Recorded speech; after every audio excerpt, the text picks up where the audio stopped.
رو بستیم، به دشت پیوستیم، از کوششی تو، از جوششی تو، دشت چمن شد، باغ وطن شد. من همه شعر همه صنف هشتم بوده که من درجان کرده. اینه بینید که شاعر عمرشه، شاعر آوازشه ابدی بدنشه. بینید که چند سالها گذشته که باشد هم در دل ما، در قلب ما هنوز محفوظ ایستاده است. دیمک شاعر دایم زنده میموند. شاعر هیچگاه نمیمیرد.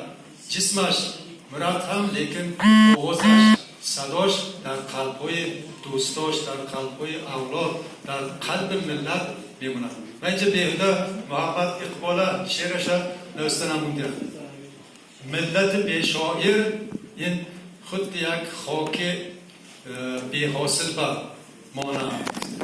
سوخ ما خیرت که همین خیل سرزمین که شاعر خیز، سرزمینه که از آدمان دانا، از آدمان ذکاوتمند عبارت و سوخیان با همین فضیلت‌های نیک خودشان در فخر و بر معلوم و مشهور می باشد.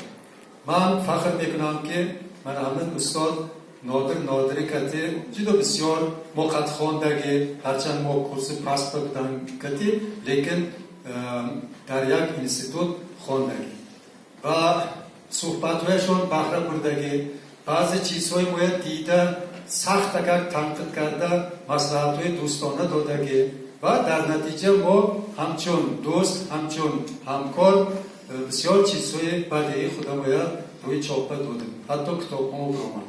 لیکن استاد باید ولی کتابشان چاپ شدگی نه. شاید روزهای نزدیک یگان حامی، نقص، ملت پرور، سوخ پرست برادر آثار باید جمع کرده یک مجموعه ترتیب داده از چاپ برده.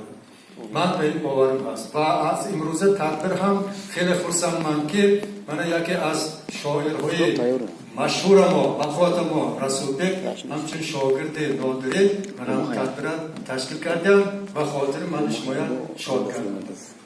انا همین اهل جمعی مکتب با همه آشان با همین روزه تدبیر با حصه گذاری کرده که طلبه ها و دختران و افسران و معلم ها من منتداری خدا من اظهار میکنم. سلام علیکم جناب